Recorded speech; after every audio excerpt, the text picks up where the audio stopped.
안녕하세요. 저는 40대 초반 여자입니다. 살면서 이런 서러움은 처음 느껴본지라 도저히 참을 수 없어 사연을 신청하게 되었습니다. 이런 사람과 결혼을 10년 동안 유지했던 건 아이들 때문이긴 하지만 끝까지 더 이상은 버티지 못하고 끝내 그 사람과 정리를 준비하고 있는 중입니다. 처음부터 남편과의 사이가 안 좋았던 건 아니었어요.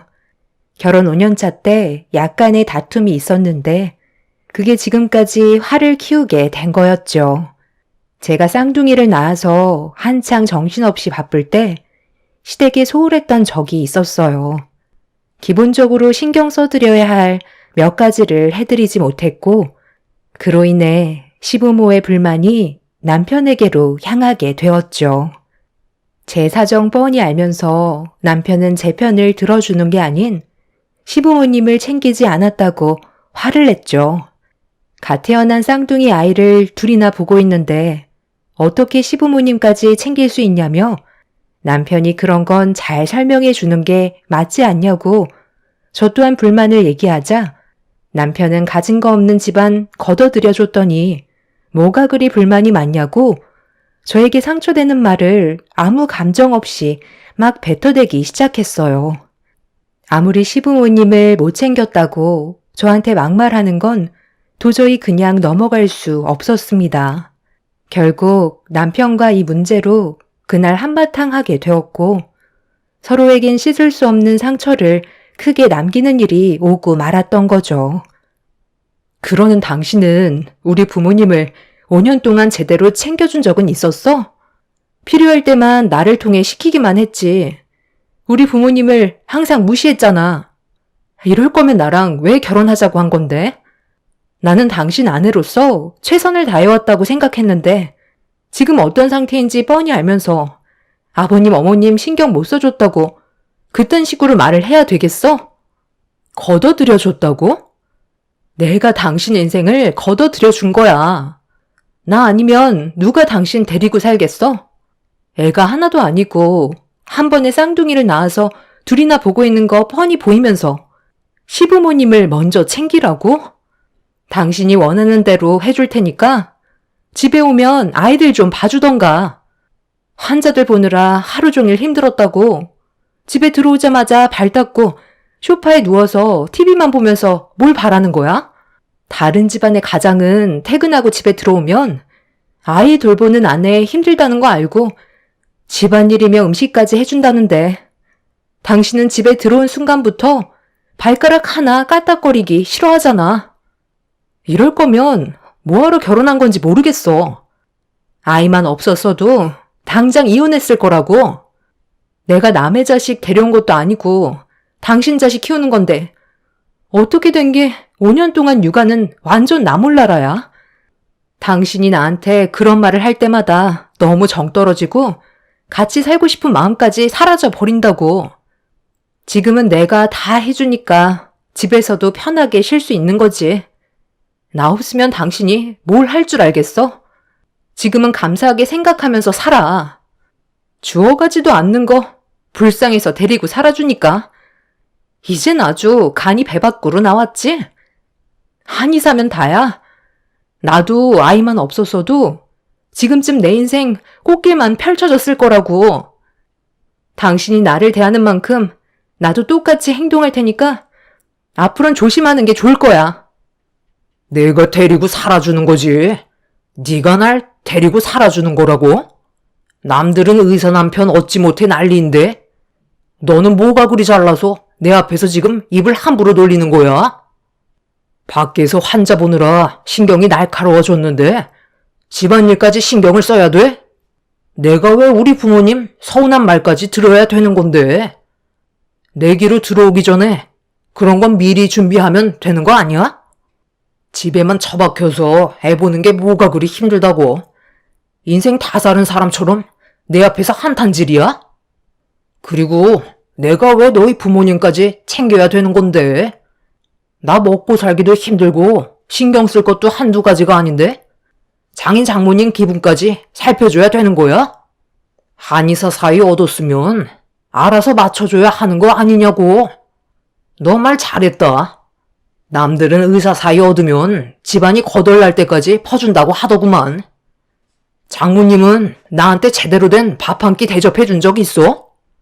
진수성찬이 깔린 도시락 한 번 해준 적 있냐고. 환자 보면 점심도 거른 적도 있다고. 그 정도로 바쁜 상황 속에 내가 모든 걸 다 챙겨야 될 필요는 없는 거잖아? 네가 나한테 서운한 만큼 나도 너희 집안에 서운한 거 엄청나게 많아. 남편과 저는 그동안 서로에게 쌓여있던 불만들이 터져 나오게 되면서 회복되지 못할 정도의 큰 상처를 받고 말았습니다. 그날 이후 저희는 부부가 아닌 의무적으로 어쩔 수 없이 살아가는 사이가 되어버렸던 거죠. 아이들 때문에 힘겹게 하루하루 살아가는 제 인생은 가시밭길 같았고 남편의 막대함은 날이 가면 갈수록 더욱더 심해졌어요. 꼭 제 입에서 이혼 얘기가 나오길 바라고 있는 것 같아 보였습니다. 하지만 아이들을 우선시 생각했던 저는 앞으로 아이들의 미래를 위해 그리고 아빠 없는 자식을 만들고 싶지 않았기 때문에 저 혼자 모든 걸 속으로 삭히며 하루하루 즐겁게 사는 게 아닌 무너지지 않으려 매일을 버티며 살아왔었네요. 시부모님께서도 저를 며느리로서 많이 부족하다고 생각을 하셨는지 마음에 들어하지 않으셨고 제 마음을 끝까지 후벼 파셨네요. 나는 뭐 애 안 키워봤니? 혼자서 힘든 척은 다 하고 있네. 그동안 시부모를 우습게 봤던 거지. 그러지 않고서야 어떻게 결혼기념일을 잊을 수 있는 거니? 어머님, 결혼기념일 정도는 두 분이 알아서 하실 수도 있으시잖아요. 제가 그동안 신경 안 써드렸어요? 딱 한 번 까먹은 건데 그게 그렇게 서운하신 거예요? 당연한 거 아니니? 매년마다 받아먹었다가 갑자기 나 몰라라 하는데 내가 서운한 건 어쩔 수 없는 거잖아. 그래서 내 아들한테 얘기 좀 한 게 그게 잘못됐니? 어머님, 애가 하나도 아니고 쌍둥이라 훨씬 손이 많이 간다고요. 같은 여자로서 그 정도도 이해 못 해주시는 거예요? 제가 얼마나 정신이 없었으면 그랬겠어요. 됐다. 그만해라. 말을 해도 알아듣지 못하는데 입 아프게 얘기해봤자 뭐하겠어? 쌍둥이도 아들이면 내가 말이라도 안 했을 거다. 하필 낳아도 딸만 둘이냐? 잘한 것도 하나 없으면서 어디서 큰 소리야? 알 거 없으면 가서 애나 보든지. 아들, 우리는 오래간만에 나가서 외식이나 하자. 애들 우는 소리 너무 듣기 싫다. 결혼기념일날 뭐 해준 것도 없으니 밀린 집안일이나 좀 하고 있어라. 우리 오기 전까지 깔끔하게 정리해놓고 주방에 설거지 쌓여있다. 무슨 말인지 알지? 남편과 시부모님은 저와 아이들을 놔둔 채 외식을 하러 나갔지만 차라리 그게 훨씬 더 마음이 편했어요. 옆에 있으면 제잘거리기나 하고 온갖 스트레스를 주니 없는 편이 훨씬 좋았죠. 한창 보채던 아이들은 시부모님이 외식을 하러 나간 뒤로 집안이 조용해지면서 심적 안정을 느꼈는지 금세 잠이 들었습니다. 그날 너무 뭔가 마음이 지쳐 있었는지 아이들 옆에서 잠깐 눈 좀 붙인다는 게 저도 모르게 깊은 잠에 빠져버리고 말았네요. 얼마나 잤는지 시모가 시킨 일들이 생각나 급하게 고개를 들어 일어났는데 눈앞에 저를 뚫어지게 바라보던 시모가 한심한 듯 쳐다보며 노려보시더니 한마디 하셨네요. 코까지 골 정도로 엄청 피곤했었나 봐. 밖에서 소란스러운데 듣지도 못했어? 아주 푹 잘 잤지? 지금 시간이 몇 시인지 알고는 있니? 너는 시애미 말을 우습게 생각하는 거야? 그래도 한 소리 들었으면 어느 정도는 눈치껏 행동을 해야 되는 거 아니야? 어떻게 된 게 우리 나간 뒤로 바뀐 게 하나도 없는 거니? 그게 아니라요. 제가 그동안 아이들 보면서 잠을 제대로 자본 적이 없다 보니 아이들 재울 때 잠깐 옆에서 눈 좀 붙인다는 게 저도 모르게 깊게 잠이 들었나 봐요. 일단 애들 자니까 밖에 나가서 얘기하시면 안 될까요? 아이들 깨면 그때부터 너무 힘들어서요. 시모는 일부러 큰 소리로 버럭 화를 내시더니 잘 자고 있던 아이들을 깨우시면서 심술을 부리셨어요. 아이들은 시모의 큰 목소리에 놀랐는지 자지러지게 눈물을 쏟아내고 말았네요. 시모는 울고 있는 아이들을 보면서 저에게 외출하기 전에 시켰던 일들이나 빨리 처리하라며 방문을 열고 나가려 하시길래 아이들이 놀라서 울고 있는 모습을 보고 화가 머리끝까지 올라와 버린 저는 시모에게 얼굴을 붉히며 그동안 쌓여왔던 안 좋은 감정을 터뜨리고 말았네요. 제가 그렇게 부탁을 드렸는데 잘 자고 있는 애들을 깨우셨어야 돼요? 어른이시면 어른답게 행동을 하셔야죠. 정말 너무하시네요. 결혼기념일, 그건 아버님, 어머님이 개인적으로 서로 챙겨드리는 거지 제가 챙겨드리는 게 아니라고요. 서운하신 것도 참 많으시네요. 최대한 참으려 했는데 더 이상은 저도 못 참겠어요. 앞으로는 저에게 기대하지 마세요. 아무리 노력해봤자 한 번 잘못하면 죄인 취급하는 이 집안에 저도 더 이상 발도 붙이고 싶지 않네요. 당신 지금 우리 부모님께 뭐라고 그랬어? 정신 나갔어? 큰소리 칠 입장이 아니면 쥐 죽은 듯이 있다가 가면 될걸. 결국 일을 만들어야 속이 후련해? 아들, 내가 이런 대우받으면서 살아야 되는 거니?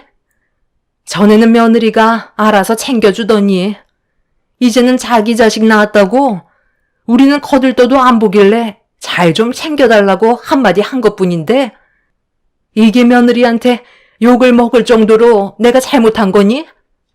나 이렇게는 못 살겠다. 없는 집안 아들니가 하도 좋다고 하길래 어쩔 수 없이 걷어들여 줬더니 시부모 공경은커녕 오히려 머리만 커져서는 대들기나 하고 이 나이 먹고 이런 대우받는 거 나도 싫다. 내가 커지도 아니고 이런 걸 구걸해야 되는 거야? 한의사 아들 바쁘니까 네가 대신 신경 써달라는 건데 이게 욕먹을 짓인 거야? 나 정말 살고 싶지가 않다. 시모는 남편 앞에서 눈물을 쏟아내며 오열을 하셨어요. 솔직히 남편도 누가 잘못했는지 뻔히 알면서 자기 부모 제대로 신경 안 써줬다고 그걸 마음에 담아두고 저를 함부로 대했던 건 충분히 느끼고 있었습니다. 더는 상대할 가치가 없다고 판단하게 된 저는 쌍둥이 아이들을 유모차에 태운 뒤 시댁에서 나오게 되었네요. 남편은 저와 아이들이 걱정도 안 됐는지 집 밖으로 나오지도 않았어요. 시모는 동네가 떠나갈 정도로 저를 괄시하며 남편과 갈라서라고 큰 소리 치셨습니다.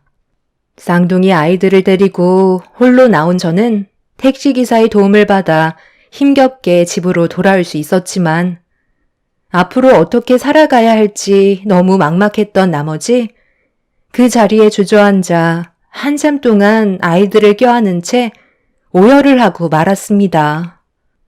그날 이후 남편과 저는 남보다도 더 못한 사이가 되어버렸고 시부모와 남편은 온갖 막말을 퍼부으면서 저를 괴롭혔어요.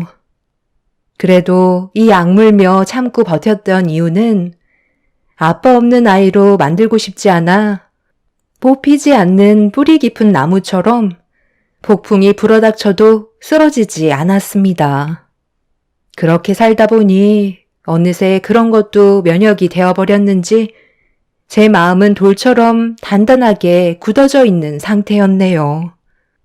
버티고 또 버티다 보니 어느새 5년이 더 흘러가게 되면서 제 인생 10년을 남편과 함께 보내게 되었는데 제가 물러날 생각이 없어 보이자 시부모와 남편도 지쳐버렸는지 한동안 조용했었어요. 그런데 어느 날 엄마한테 전화 한 통이 오게 되면서 그동안 참고 살아왔던 분노들을 결국 터뜨리게 되는 사건이 발생되고 말았어요. 여보세요? 엄마? 목소리가 왜 이렇게 안 좋아요?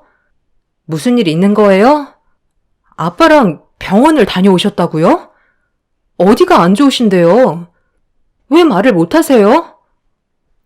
나도 이제 나이를 먹었는지 몸에 조금씩 문제가 하나둘 생기기 시작하네. 너희 아빠랑 잠깐 집 앞 공원 한 바퀴 돌고 있었는데 갑자기 심장에 통증이 느껴지기 시작하더라고. 무슨 이유 때문인지 몰라 당황스러웠었는데 처음 느껴보는 고통이라 걱정되는 마음에 병원을 찾아가니까 신부전증이라는 진단을 내리더라고. 꾸준하게 관리를 해야 된다 하더라고. 다행히 심각할 정도까지는 아니라서 일단 약 받아오긴 했지만 이래저래 걱정이 많긴 하네. 엄마의 건강에 적신호가 켜졌다는 말을 듣게 되면서 너무 놀라게 된 저는 도움이 될 수 있는 방법을 생각하다가 한의사인 남편에게 도움을 받아야 할지 고민을 하게 되었어요. 저희 부모님께서도 저희 남편과의 사이가 많이 안 좋아졌다는 걸 아시게 되면서 남편 한의원에는 더 이상 내원을 안 하셨지만 그래도 약은 지어줄 수 있을 거라 생각했었어요.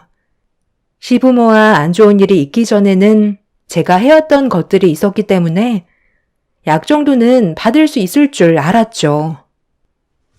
뭐? 한약을 지어달라고? 내가 왜 그렇게 해야 되는 거지? 비싼 한약을 4시간 들여서 왜 지어드려야 하냐고? 내가 한의사지만 사람은 가려서 봤거든. 건강에 문제가 생기셨다면 운동하시라고 해. 그게 최고의 보약이니까. 아니면 다른 한의원 찾아봐. 용한 건 많은데 굳이 나한테 그런 부탁할 필요 없잖아. 그래도 아버님, 어머님 챙겨드렸던 걸 생각해서라도 한 번쯤은 해줄 수 있는 거 아니야? 그 정도는 어려운 거 아니잖아. 내가 당신한테 언제 부탁한 적 있어? 그러니까 애초에 잘하면 되잖아. 이제 와서 구차하게 그러지 말고 다른 곳 알아봐. 나는 한약 해줄 마음 조금도 없으니까 우리 관계나 하루빨리 정리하자고. 당신은 정말 쓰레기보다 더 못한 사람이야. 그런 마음으로 환자를 보고 있으니 제대로 된 치료가 되겠어? 더러워서 조도 안 받는다. 그래도 어렵게 부탁한 건데 남편은 조금도 도움을 주려 하지 않았어요. 일부러 한약을 지어달라는 것도 아니고 환자인 엄마의 건강 문제 때문에 부탁한 건데 제 마음을 후벼 팔 정도의 막말로 평생 기억에 남을 상처를 주고 말았네요. 날이 가면 갈수록 남편과 함께 사는 게 한계로 느껴지는 순간이 되자 머릿속에서는 이혼을 하고 싶다는 생각이 떠나질 않았어요. 더 이상의 스트레스를 안 받아도 되고 내 몸 하나 간수하면서 아이들을 돌볼 수 있을 것 같다는 생각이 들게 되자 아빠 없는 아이를 만들고 싶지 않다고 버틴 제 자신이 저부터 살아야겠다는 마음이 더 크게 다가오기 시작하고 있었네요. 하루에도 수백 번 남편과의 관계를 정리하고 싶은 마음이 들었는데 어느 날 출근하는 소리를 듣고 아이들 밥을 챙겨주기 위해 거실로 나오자마자 눈에 띄는 물건 하나를 발견했어요. 작은 상자 위에 메모 하나가 붙어 있었는데 어머님이 드실 공진단이라고 적혀 있었습니다. 너무 놀란 저는 남편한테 전화를 했는데 받지 않길래 이게 뭔가 싶어 한참 동안 바라보고 있었지만 거실 테이블에 놓여져 있던 건 누가 봐도 저희 엄마를 위해 정성껏 만들어준 공진단이었습니다. 결혼 초에 남편한테 어느 정도 배워서 얕은 지식이 있던 저는 공진단이 어디에 좋은지 알고 있었어요. 사양이라는 약재가 들어가는데 사양은 심장의 기능을 강화시켜주며 열을 내려 수승화강을 바로 잡을 뿐 아니라 진경작용이 있어 신경을 안정시켜주고 편안하게 해주는 탁월한 효과가 있기 때문에 엄마한테는 최고의 선물이었죠. 저와 다시 예전처럼 좋은 관계를 유지하고 싶어서 정성껏 준비한 공진단인 것 같아 처음으로 감동을 받았고 그동안 힘들었던 모든 것들이 전부 녹아내렸습니다. 저희 집과 친정이 멀지 않았던 터라 엄마한테 전화해서 아침이나 같이 먹을 겸 잠깐 들려달라고 부탁을 했어요. 그렇게 엄마가 오신 뒤 함께 아침을 먹고 거실 테이블에 올려져 있던 공진단을 보여드렸습니다. 상자 안에 가지런히 금박으로 쌓여져 있는 공진단 하나를 주워들어 엄마 입에 넣어드린 뒤 상자에 적혀있던 메모지를 보여드렸어요. 엄마도 남편이 작성한 메모지를 보고 감동을 받으셨는지 사위가 겉으론 무뚝뚝해도 속으론 걱정하고 있었다면서 눈시울까지 붉어지셨네요. 엄마는 아이들을 생각해서라도 좋게 풀어야 하지 않겠냐며 긍정적인 말들을 많이 해주시길래 저 또한 엄마와 같은 생각을 가지고 있었습니다. 그렇게 한참 동안 엄마와 대화를 주고받으면서 앞으로 어떻게 살아가야 할지 의논을 하고 있는데 현관문 비밀번호 누르는 소리가 들렸어요. 문이 철컥하고 열리면서 들어온 사람은 남편이었고 저와 엄마가 거실에 앉아 대화를 주고받고 있는 모습을 뚫어지게 쳐다보았네요. 당신 지금 뭐 하는 짓이야? 그 상자 열어봤어? 그게 뭔 줄 알고 함부로 상자를 열은 거야? 뭐야? 여기 있던 공진단 하늘 어디 갔길래 없어진 거야? 아유, 고서방이 준비해준 이 한약 하나를 먹었는데 벌써 몸에 변화가 오기 시작한 것 같네. 거르지 않고 매일 하나씩 챙겨 먹고 금방 기운 차리겠네. 뭐라고요? 지금 여기 있던 공진단을 드셨다고요? 제가 얼마나 신경 써서 만든 건데 왜 제 허락 없이 함부로 물건에 손을 대신 거예요? 그리고 왜 허락 없이 제 집에 찾아오셨어요? 당신 이제는 정말 막 나가기로 한 거야? 내 말이 우스워? 당신이 뭔데 내 한약을 함부로 꺼내서 드린 건데? 지금 급하게 들고 나가야 한다고. 남편은 60개 정도 담겨있는 공진단 상자를 주워들더니 엄마가 보는 앞에서 저에게 전부 쏟아버린 뒤 상자로 제 머리를 사정없이 밀쳐댔어요. 그리곤 한다는 말이 개당 4만 원이라며 전부 쓸모없게 됐으니 240만 원을 당장 물어내라고 소리를 질렀네요. 너무 큰 충격을 받은 저는 아무 말 없이 남편이 상자로 제 머리를 계속 치는 걸 전부 허용하고 있자 엄마가 남편을 가로막으면서 심장이 약한 자기 잘못이라며 몸이 아프지만 않았어도 이런 일은 없었을 거라고 남편을 말리면서 눈물을 쏟아내셨습니다. 엄마는 늙으면 세상 떠나야 한다고 약한 심장을 본인 손으로 팍팍 치셨고 저는 그 모습을 보고 너무 화가 나 받은 만큼 돌려줬네요. 남편의 손에 들고 있던 공진단 상자를 뺏어들어 남편의 뺨을 사정없이 내려친 뒤 메모지에 적혀있던 어머님이라는 분은 누군지 물어봤네요. 그걸 알아서 뭐하게? 당신이 알 필요는 없는 거잖아? 우리는 법적으로만 부부인 거지. 남들보다 못한 존재인데 내 사생활을 왜 당신한테 알려줘야 하는 건데? 법적으로 부부니까 알 권리가 있는 거야. 너 바람까지 피우냐? 그래서 그 여자의 부모한테 이딴 선물로 점수 따려고 하는 거야? 이젠 아주 대놓고 내 마음에 못을 박는구나. 지금 네가 상황 파악이 안 되나 본데 오늘 이 시간 이후로 당신의 한의사 인생은 나락으로 떨어지게 될 테니 각오해. 심장이 약하신 엄마 앞에서 공진단 상자로 제 머리를 친 남편을 더 이상 용서할 수가 없었어요. 사건이 터지기 하루 전에 남편의 한의원에 잠깐 들린 적이 있었습니다. 저희 집에 누군가 킥을 하나 보내왔는데 보낸 사람의 이름이 적혀 있지 않더라고요. 그런데 그 안에는 여러 장의 사진이 들어 있었고 충격적인 모습들이 담겨 있었습니다. 떨리는 손으로 서류 봉투 안에 들어있던 내용을 전부 거의 다 확인하게 되자 거실에 있던 제 핸드폰에서 전화가 울리더라고요.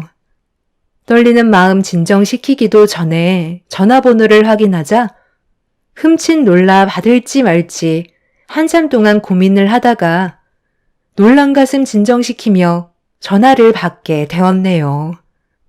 발신자 번호 표시 제한으로 되어 있어서 심상치 않은 분위기로 흘러가고 있다는 걸 알게 되었고 수화기에서 들려오는 목소리는 예상했던 거와 다르게 남자가 아닌 여자의 목소리였어요.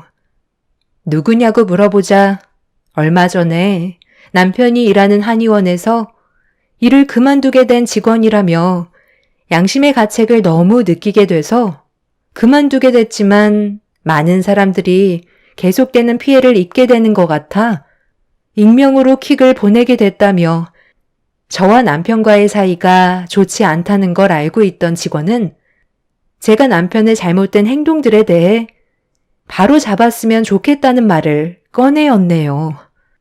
그 직원은 저를 믿었고 저는 앞으로 어떻게 해야 할지 고민을 하게 되었었죠. 저도 의료 쪽은 전혀 모르기 때문에 단순 부작용인지 아니면 남편이 의도적으로 행동을 저지른 건지에 대해서는 알지 못했기 때문에 좀 더 정확한 정보가 필요했었는데 마침 남편과 몸싸움이 벌어지면서 어깨에 메고 있던 남편의 가방끈이 끊어지게 되었고 그 안에서 알 수 없는 서류들이 쏟아져 나왔는데 그 안에는 제가 받았던 사진과 비슷한 것들이 수십 장이 바닥으로 흩어져 버렸네요. 남편은 떨어진 물건들을 급하게 숨기면서 가방에 집어넣었지만 남편의 행동들이 확실히 잘못되고 있다는 걸 직감하게 되면서 제가 받았던 서류들에 대한 사실들을 털어놓았고 남편은 가지고 있는 것들을 당장 내놓으라고 화를 냈습니다. 흥분한 거 보니 확실히 문제가 있긴 한가 보네. 당신이 가지고 있는 그것들보다 내가 가지고 있는 것들이 훨씬 더 자료가 많거든. 원하는 걸 얻으려면 나도 그만한 대가를 받아야 되겠지? 당장 우리 엄마한테 무릎 꿇고 함부로 한 행동들에 대해 용서를 구해. 손이 발이 되도록 싹싹 빌어야 할 거야. 내가 마음에 들지 않으면 나는 지금 당장 경찰에 전화를 할 거고 당신이 한 잘못된 행동에 대해 처벌을 받게 되겠지. 왜? 남자라서 무릎 꿇고 용서를 구하는 건 자존심이 허락하지 않나 봐. 어차피 우리는 갈 때까지 갔기 때문에 나는 손해볼 것도 없고 당신한테 조금의 미련도 없어. 어쩔 거야? 할 거야 말 거야? 그동안 거지 집안 걷어들여줬더니 이런 식으로 내 뒤통수를 쳐? 마지막으로 경고하는데 네가 가지고 있는 것들 당장 넘겨주지 않으면 오늘 인생 끝날 줄 알아? 남편은 저와 저희 엄마한테 용서를 구하는 대신 제가 가진 물건을 강압적으로 뺏으려 하고 있었어요. 남편은 물리적인 힘을 저에게 행사하면서 인간 이하의 짓을 보여주었고 엄마가 남편한테 그만하라며 말렸지만 이미 이성을 잃어버린 정신 나간 놈은 저희 엄마까지 밀치면서 돌이킬 수 없는 결과를 가져오고 말았네요. 엄마와 제가 남편을 감당할 수 없었기 때문에 경찰의 도움을 받으려고 핸드폰에 손을 뻗었는데 남편은 제 핸드폰을 빼서 창밖으로 던져버리면서 외부와의 연락을 차단해 버렸습니다. 엄마는 남편의 가슴을 밀치면서 분노하셨지만 아랑곳하지 않고 엄마가 가지고 계신 핸드폰까지 빼서 창밖으로 던져버렸네요. 그런데 밖에서 누군가 급하게 문을 두드리는 소리가 들리더니 남편 보고 서둘러 밖으로 나오라면서 다급하게 부르고 있었어요. 그 사람은 다름 아닌 시부모님이었네요. 남편은 가지고 가야 할 게 있다며 잠깐 기다려 달라고 했지만 경찰이 찾아왔다고 서둘러 자리를 피해야 된다는 목소리에 저는 남편의 발목을 붙잡은 채 절대 놓아주지 않았습니다. 그리고 곧 들어올 경찰분들이 제 목소리를 들을 수 있도록 도와달라며 동네가 떠나갈 정도로 목소리를 높였어요. 당황한 남편은 저를 뿌리치려 했지만 악착같이 매달리게 되면서 경찰들이 문을 열어달라고 현관문을 두드리게 되었네요. 엄마가 남편을 피해 현관문을 열어주자 남편은 온 힘을 다해 저를 뿌리친 뒤 창문을 열고 3층 높이의 아파트에서 발을 떼었습니다. 그런데 한순간에 잘못된 선택이 남편에겐 절망을 주고 말았네요. 정상적으로 떨어져도 3층의 높이에선 크게 다칠 수 있는 상황인데 뛰어내릴 때 바지가 창문 틈에 끼이게 되면서 중심을 잃었고 남편은 정상적으로 뛰어내리지 못한 채 허리를 크게 다치고 말았습니다. 3층에서 떨어진 남편을 경찰들과 제가 쳐다보고 있는데 멀리에서 시부모님이 떨어진 남편을 발견했는지 숨어 있다가 급하게 달려 나오셨어요. 그걸 본 경찰들은 시부모님을 붙잡았고 남편은 응급실로 실려가게 되었네요. 장시간의 수술을 진행하게 되었지만 허리와 목 디스크에 문제가 생겨버린 남편은 전신마비라는 진단이 내려지면서 남편의 인생은 3층에서 떨어짐과 동시에 나락으로 떨어지고 말았습니다. 그리고 경찰에 연행된 시부모님은 남편과 함께 암에 좋다는 거짓된 말로 출처도 알 수 없는 약들을 암 환자들한테 취급하게 되면서 많은 돈을 벌어들이다가 몸에 문제가 생기기 시작한 사람들이 소송을 제기하려고 준비하고 있을 때 남편과 시부모님은 암 환자들을 이용해 벌어들인 돈을 가지고 해외로 잠적하려다가 끝내 붙잡히고 말았네요. 공진단 상자는 남편과 함께 범죄를 계획했던 또 다른 분의 약이었고 그걸 저희는 엄마의 약인 줄 착각하고 있던 거였죠. 이 문제로 시부모님은 법적인 처벌을 받게 되었지만 남편은 수술 결과가 좋지 않아 폐에 계속 물이 차고 있는 상황입니다.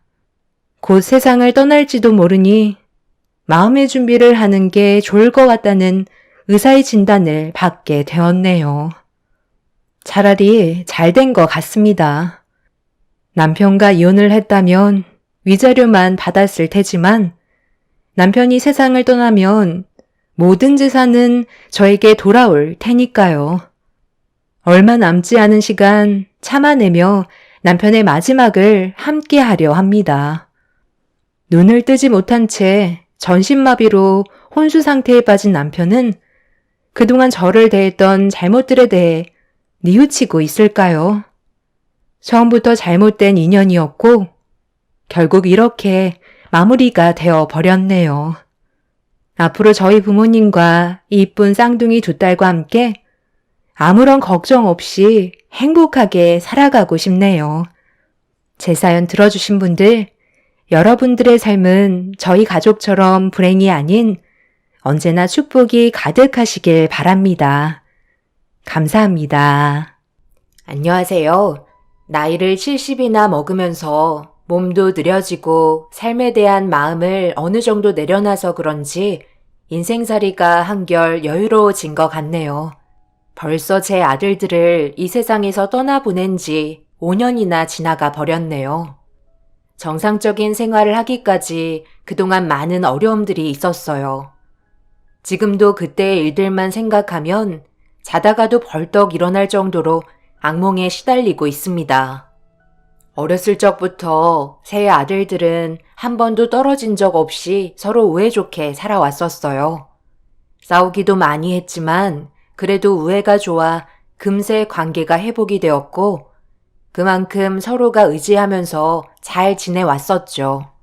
성인이 되고 결혼까지 치르게 되면서 각자의 인생을 살아가는 모습을 보면서 남편을 먼저 떠나보내고 홀로 세 아들을 키우는 건 쉽지 않았지만 그래도 어디 하나 크게 다친 곳 없이 잘 따라와줘서 정말 고마웠어요. 그리고 며느리들도 전보다 잘 들어와서 속 썩이는 일 없이 이쁜 모습만 보여줬어요. 많이 부족한 제 아들들 옆을 지켜주는 것만도 너무 고마웠었죠. 그런데 행복한 결혼 생활을 유지해오던 아들들과 며느리들한테 분열이 일어나기 시작했어요. 막내 며느리한테 좋지 않은 얘기를 들었던 터라 걱정이 되는 마음에 다가오는 주말에 한자리로 모았습니다. 지금 이게 다 무슨 말이니? 갑자기 그런 결정을 누가 내린 거야? 엄마도 그건 반대하니까 더 이상 화를 키우지 마라.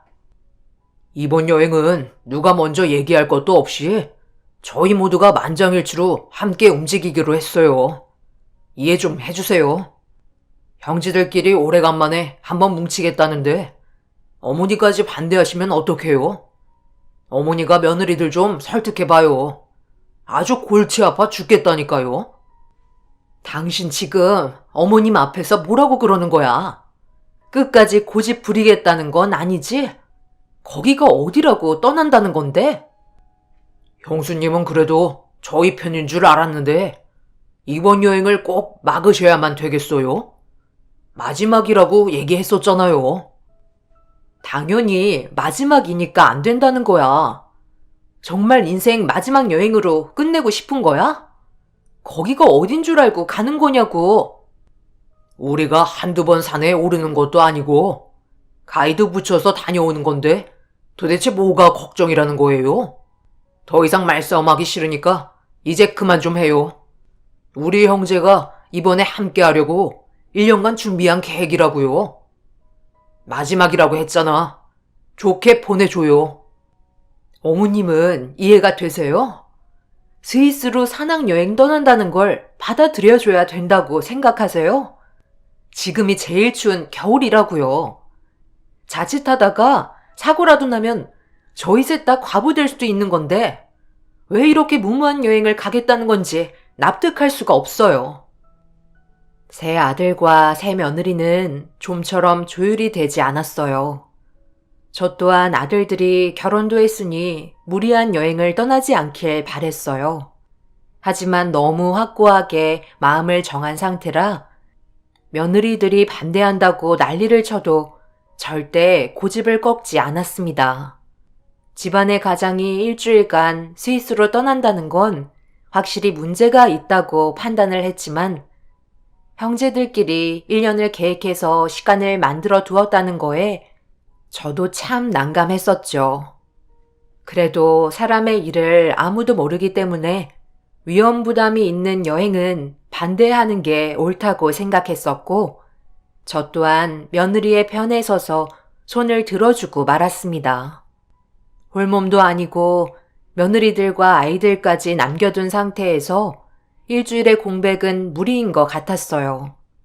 예상했던 대로 세 아들은 제가 반대 의사를 표하자 많이 실망을 했는지 더 이상 아무런 대답도 하지 않았고 서로 좋은 방향 쪽으로 조율을 하려고 모인 자리는 부부싸움의 자리가 되고 말았습니다. 서로가 조금의 양보도 없이 날카로운 감정을 나타내자 안 좋은 말까지 오고 가게 되었고, 묵묵히 듣다 못한 저는 결국 큰소리치며 강하게 밀어붙이고 말았네요. 너희들 지금 내 앞에서 무슨 짓들이야? 그만들 하지 못해? 집안의 가장이면 책임감 있게 행동해야지. 다들 불안해하고 있는데 추운 겨울날 거길 꼭 가야 되겠어? 엄마가 좋게 얘기하니까 무시해도 된다는 거야? 내가 분명히 얘기하는데 겨울 산행은 안 된다. 엄마, 꼭 이렇게까지 해야 되겠어요? 이번이 마지막이라고 했잖아요. 다들 왜 우리를 이해하지 못하는 거야? 그동안 정말 많이 이해해주고 살았던 거 몰라? 국내 여행은 어느 정도 눈 감아줄 수라도 있지. 그런데 해외로 일주일이나 시간을 보내고 온다는데 어느 마누라가 좋아하겠어? 차라리 떠날 거면 이혼하고 떠나던지. 다수가 반대하는데 강행하는 건 문제 있는 거라고. 제일 말수가 적은 셋째 며느리는 결국 묵묵히 듣고 있다가 감정이 터지고 말았어요. 웬만해서는 화를 내지 않는데 처음으로 제 앞에서 큰 소리 칠 정도면 그곳이 얼마나 위험한지 알 수 있었습니다. 저희가 하도 난리를 치며 강하게 반대를 하게 되자 세 아들들도 당황했는지 더 이상 밀어붙이지 못했고 스위스로 산악여행을 떠나지 않겠다는 결정을 겨우 받아낼 수 있었어요.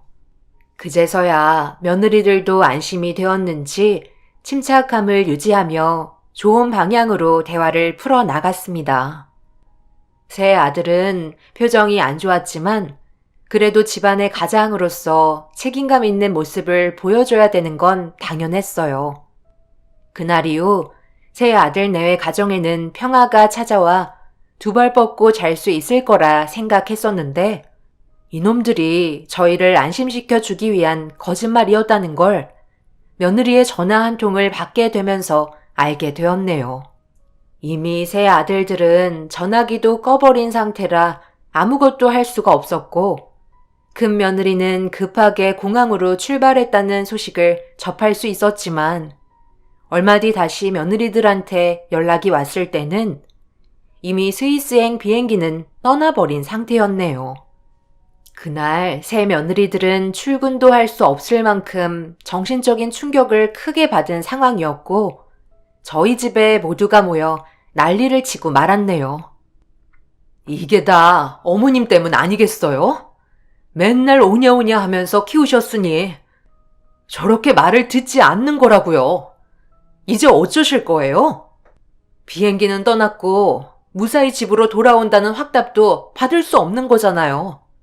자칫하다가 정말 사고라도 나면 그땐 저희 모두 과부가 되는 거라고요. 앞으로 애들한테 들어가는 돈도 얼마나 많은데 어머님이랑 똑같은 처지가 되고 싶지는 않다고요. 내가 미안하다. 그놈들이 나한테 거짓말까지 하면서 떠날 거라곤 전혀 생각하지 못했었다. 분명 우리가 걱정하는 만큼 최대한 안전하게 여행을 끝낸 뒤 돌아올 거다. 그러니 일단 진정부터 하고 그놈들한테 연락이 올 때까지 기다려보는 게 어떻겠니? 세 아들들은 저희한테 거짓말까지 하면서 끝내 해외로 산악여행을 떠나게 되었지만 가이드가 붙어서 함께 해준다는 말에 큰 사고 없이 다녀오길 간절히 바랬었어요. 이미 떠나버린 상태에서 할 수 있는 건 아무것도 없었습니다. 그렇게 연락이 오기만을 기다리게 되었고 거의 하루가 지나서야 큰 아들한테 전화가 오게 되었습니다. 모두가 모인 자리에서 큰 아들의 전화 한 통은 안심을 시켜주었고 잘 도착했다며 미안하다는 말을 반복했어요. 이미 큰 아들의 목소리가 수화기를 통해 흘러나오는 순간 며느리들은 이성을 잃어버렸고 어차피 되돌릴 수 없는 거 최대한 안전하게 돌아와 주길 간절히 바랬습니다. 그렇게 세 아들 내외들은 번갈아 가면서 전화를 하며 심적 안정을 찾기 위해 노력을 했고, 나중에 다시 전화하겠다는 큰 아들의 마지막 말을 끝으로 연결이 끊어지게 되었네요. 그런데 문제는 잘 지내고 있다는 연락을 첫날 이후 단 한 번도 받은 적이 없었고, 4일째 되는 날 큰 며느리한테 전화 한 통을 받게 되면서 수화기에 들려오는 한마디에 가슴은 철렁 내려앉았고, 저희 모두가 걱정했던 현실이 펼쳐지고 말았습니다. 세 아들들은 산악사고로 실종이 되었다는 충격적인 소식을 접하게 되면서 악천후와 산사태로 인해 실종자를 찾는 데 어려움을 겪고 있다는 현지 가이드의 말을 들을 수 있었네요. 그리고 생존 가능성은 희박하다며 날이 좋아지는 대로 수색을 진행하겠다는 말을 끝으로 추가적인 연락은 오지 않았어요. 며느리들은 저희 집으로 찾아와 오열을 하면서 당장 스위스로 가봐야 하는 거 아니냐고 의견을 모았지만, 섣불리 움직이는 것보다 일단 소식을 기다려보는 게 좋을 것 같다고 정신을 차리지 못하고 있는 며느리들에게 침착하라며 진정시켜주면서 추가적인 연락이 오기만을 기다렸습니다. 그리고 알게 된 소식은 너무 충격적이었네요. 산악여행 가이드는 지속되는 악천후 때문에 정상까지 올라가는데 문제가 있을 것 같다고 그만 하산하길 원했지만, 세 아들들은 가이드의 말을 무시한 채 다른 방향으로 길을 잡았고 결국 연락까지 끊기게 되면서 산사태에 묻히게 된 것 같다며 근처를 수색해봤지만 찾는데 한계가 있어 더 이상의 구조는 무리가 있을 것 같다고 세 아들들이 남기고 간 유품을 보관하고 있을 테니 찾아가라는 충격적인 말을 전해 듣게 되었네요. 결국 저와 며느리들이 걱정하고 있던 현실들이 펼쳐지게 되면서 저희 모두는 쓰러지고 말았어요. 고집을 부린 그놈들 때문에 새 며느리들은 한순간에 과부가 되었고, 앞으로 살아가는데 많은 어려움들을 겪어야만 하는 고통을 견뎌야 한다는 게 너무 마음이 아팠어요. 결국 큰 며느리가 대표로 스위스에 다녀오게 되었고, 아들들의 유품을 전부 받아올 수 있었네요. 큰 며느리는 사고 지점을 예상하는 위치의 사진 몇 장을 찍어왔고, 둘째와 셋째 며느리는 그 사진 속 어딘가에 묻혀있을 자기 남편이 추울까봐 걱정된다며 국내로 이송하지 못하는 현실에 오열을 하다가 쓰러지고 말았네요. 세 아들들이 없는 장례식은 저희 가족에게 너무 가혹했어요.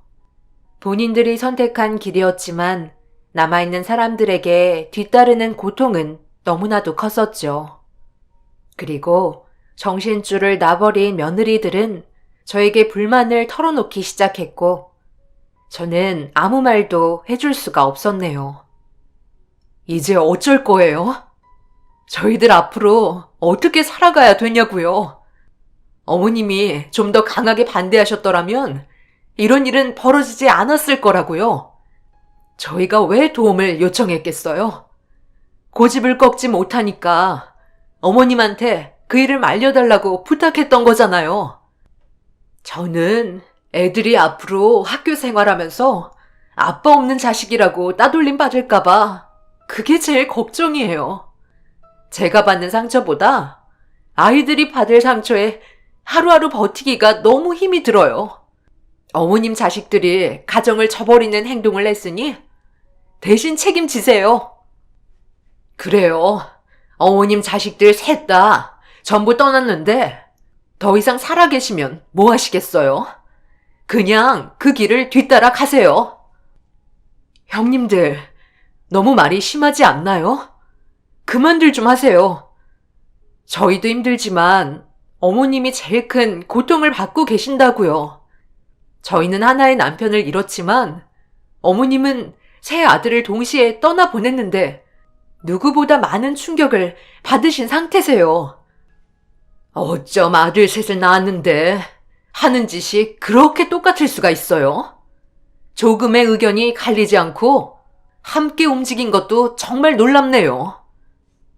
저도 새 아들을 잃어서 마음이 많이 아팠지만 남편을 떠나보냈을 때의 고통을 먼저 겪어봤었기 때문에 며느리들이 얼마나 힘든지 잘 알고 있었습니다. 그래서 아무 말도 하지 않고 묵묵히 들어주고 있었어요. 그렇게 아들들의 장례가 끝이 나고 며느리들은 본인들만의 시간이 필요했는지 한동안 찾아오지 않았습니다. 저 또한 회복할 수 있는 시간이 필요했었고, 한 달 정도 지나자 막내 며느리한테 먼저 연락이 왔어요. 제 기분을 살피는 듯한 안부 전화였고, 현실을 어느 정도 받아들이면서 마음의 정리를 조금씩 하다 보니 숨은 쉴 수 있을 정도로 회복이 된 상태였어요. 며느리는 늦은 저녁에 얼굴 한번 뵙고 싶다며 집에 들르겠다는 말에 저 또한 잘 지내고 있는지 궁금하기도 해서 이왕 오는 거 전부 다 같이 왔으면 좋겠다고 첫째와 둘째한테도 연락해보라며 모두를 집으로 불러드렸습니다. 막내 며느리가 첫째와 둘째에게 말을 잘했는지 좋지 않은 안색으로 발을 들였네요. 다들 몰골이 말이 아니었고 그런 모습을 조금이라도 위로해주고자 신경 써서 준비한 저녁상을 내어줬어요. 그동안 제대로 먹지도 못했는지 힘이 하나도 없어 보였습니다. 어느 정도 예상은 했지만 차려준 밥상에 숟가락을 얹지 못하는 며느리들에게 입을 열었네요. 내가 너희들한테 할 말이 있어서 이렇게 한자리에 불렀다. 내 아들들이 세상 떠난 마당에 더 이상 이 집에 찾아올 이유가 없어졌는데 앞으로 너희들 먹고 사는 데만 집중했으면 좋겠구나. 나는 알아서 잘 살아갈 테니 너희들도 이제 그만 털어버리고 새삼 찾거라. 그래서 오늘 저희한테 저녁상 차려주신 거예요? 이렇게 하시면 조금이라도 마음의 짐을 덜어낼 수 있을 거라 생각하세요? 형님, 왜 어머님한테 그런 식으로 얘기하시는 거예요? 다 저희 걱정해서 하시는 말이잖아요. 그리고 형님들이 왜 어머님한테 화가 나 있는지 저는 이해할 수가 없어요. 정작 저희 남편과 아주버님들께서 선택해서 움직인 건데 그걸 왜 어머님 탓으로 돌리시는 거예요? 그때 모두 보셨잖아요. 가지 말라고 뜯어 말리시면서 나중에는 화까지 내신 거 기억 안 나세요? 그래서 동서가 지금 그런 식으로 우리한테 얼굴 붉히면서 대드는 건 잘하는 행동이야? 어머님이 평소에도 항상 둥글게 표현하셨으니까 자식들이 멋대로 행동하는 거 아니었어? 무조건 어머님 잘못이 없으시다고는 할 수 없지. 그래, 자식들을 잘못 키운 내 잘못이 크다는 거 나도 인정한다. 엄마의 말을 어기면서까지 무리하게 여행을 강행했다는 건 어디까지나 나를 무시하는 행동이었으니 내가 잘못 키운 건 받아들이마. 그래서 이렇게 한자리에 모이자고 했던 거야. 왜요? 재산이라도 나눠주시려고요? 저번에도 얘기했었지만 그거 아니면 저희를 부르실 이유가 없으시잖아요. 저는 며느리들한테 얼마 되지 않는 재산을 3등분 한 걸 나눠주자 많이 당황한 듯한 얼굴로 저를 바라봤습니다.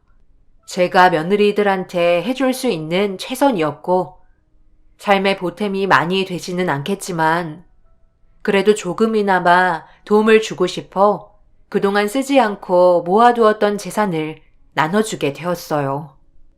막내 며느리는 절대 받을 수 없다고 했지만 다시 손에 쥐어준 뒤 제가 하고 싶은 말을 이어나갔습니다.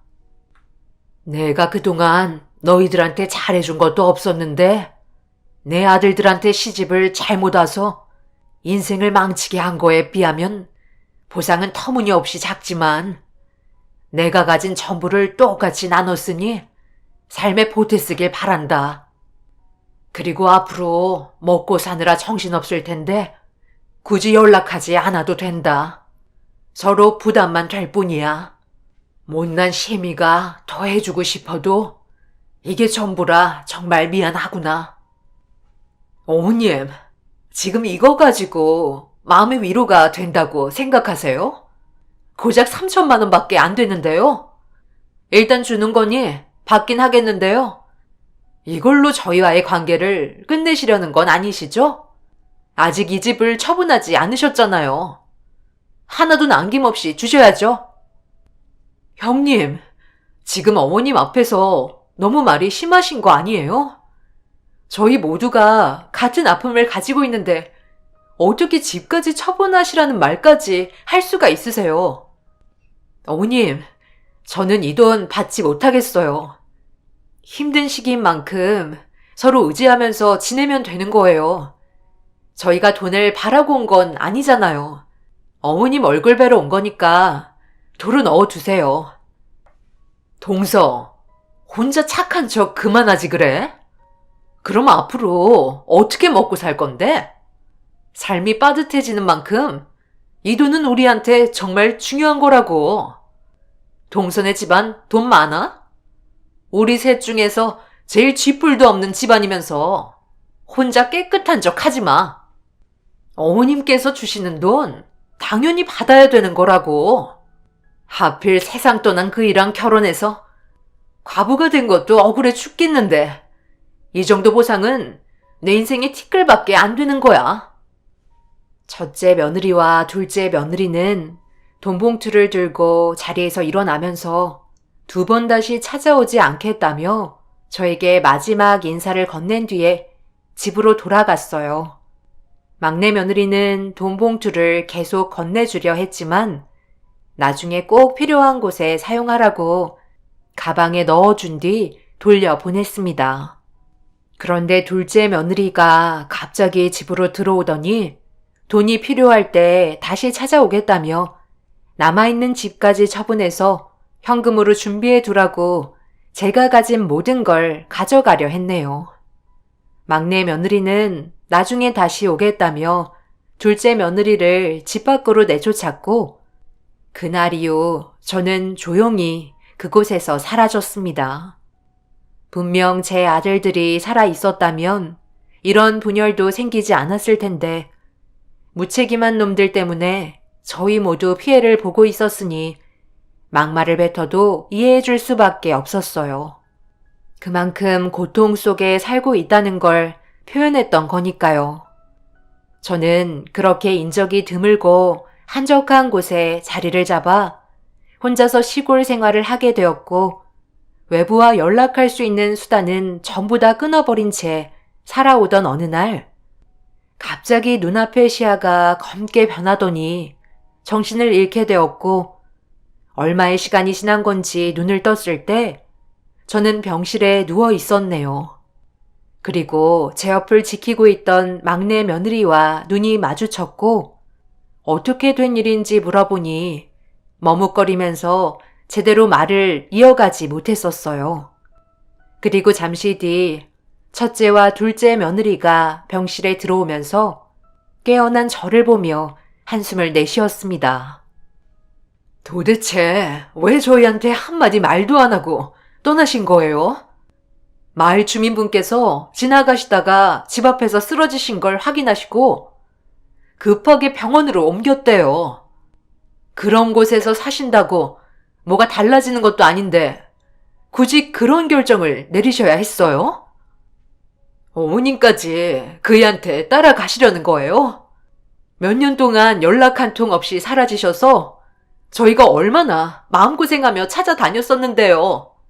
제 가방에 이것 보세요. 어머님 얼굴이 박혀있는 전단지를 매일 저녁마다 퇴근한 뒤에 돌리고 있었다고요. 어머님, 지금 몸 상태가 많이 안 좋으신 것 같아요. 그동안 제대로 된 영양 섭취를 안 하신 것도 문제가 되시지만 일단 정밀 검사를 받아봐야 한다는 의사의 진단이 나왔어요. 언제부터 몸에 이상이 오신 거예요? 정말 큰일 날 뻔했다고요. 그동안 며느리가 저를 찾아다녔다는 말에 눈시울이 붉어졌고 둘째 며느리 가방에서 제 얼굴이 들어간 실종 전단지를 본 순간 눈물이 멈추지 않았습니다. 겉으로는 항상 불만이 제일 많고 딱딱했던 둘째 며느리가 속으로는 그렇게 생각하지 않았다는 거에 너무 미안했었어요.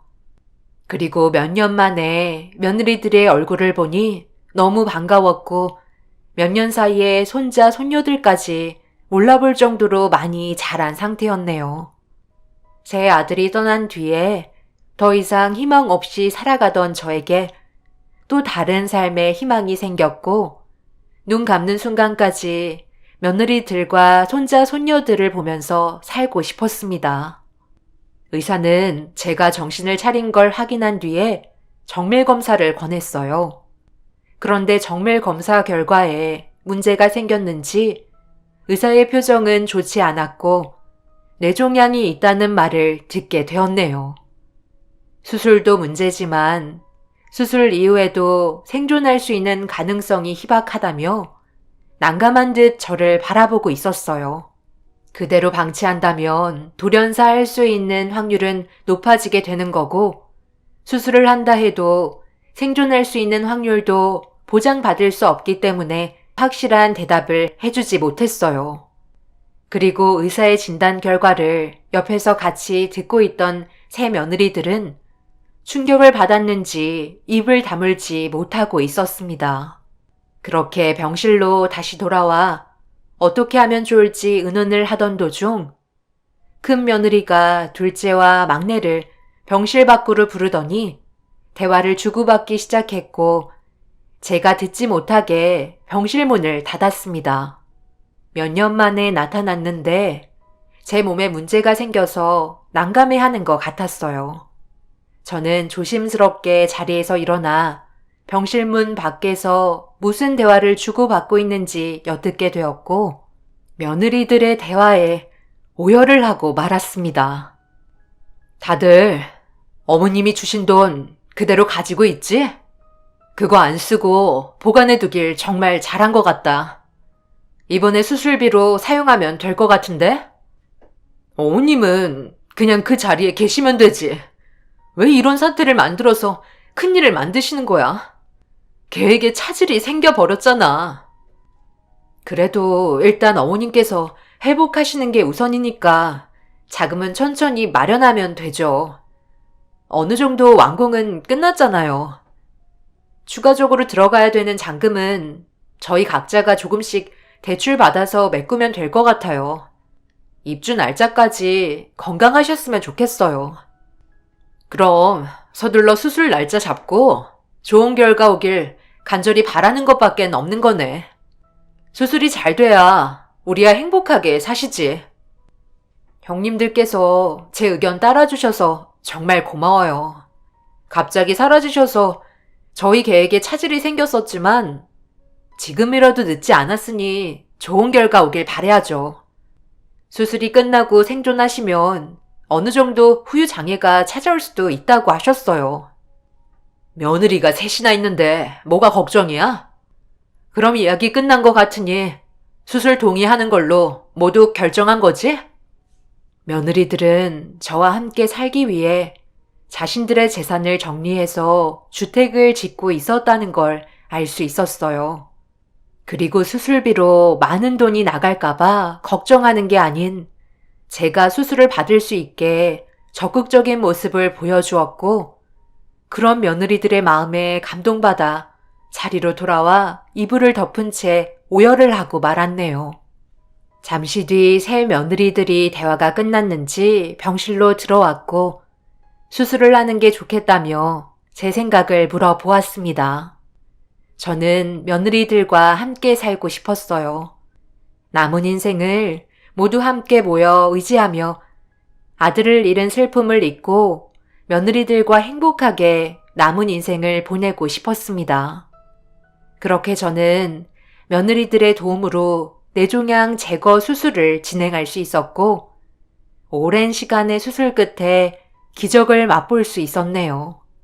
그리고 정말 다행이었던 건 수술이 너무 잘 돼서 후유증 없이 건강을 회복할 수 있었어요. 새 아들을 잃었던 불행이 있었지만 나이 칠순에 새 며느리가 아닌 새 딸을 얻게 된 것 같아 지금의 삶에 감사하며 살아가고 있습니다. 사람의 인생 한 치 앞도 모른다지만 제가 이렇게 숨을 쉴 수 있고 여러분들께 제가 살아왔던 인생의 이야기를 풀어낼 수 있다는 거에 감사하고 있습니다. 앞으로 살 날이 얼마나 남아있을지 모르겠지만 한 건물 안에서 며느리들과 손자, 손녀들의 정다운 모습을 보면서 좋은 추억 많이 만들고 떠나겠습니다. 감사합니다. 안녕하세요. 저는 현재 두 딸을 키우고 있는 40살 여자입니다.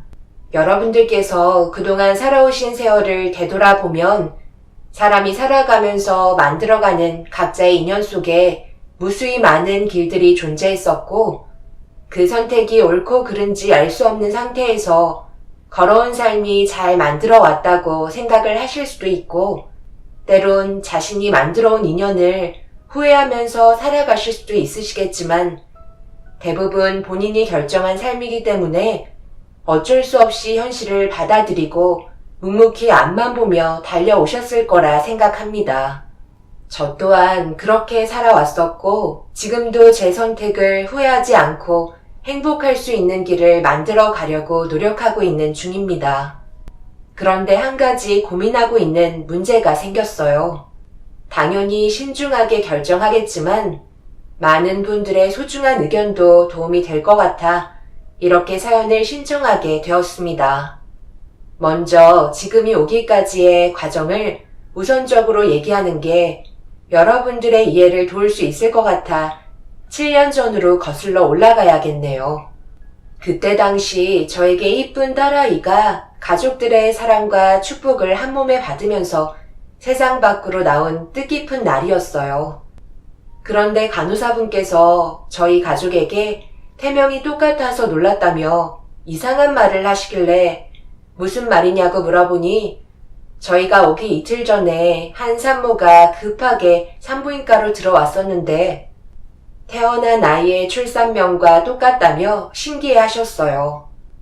그런데 그 산모는 불행히도 아이를 출산하고 나서 과다출혈로 세상을 떠나게 되었다는 충격적인 소식을 전해주었고 그 아이는 어떻게 되었는지 물어보니 아직 가족이 나타나지 않아 산모와 관련된 가족이 있는지 찾아보고 있는 중이라며 안타까운 소식을 전해 들을 수 있었습니다.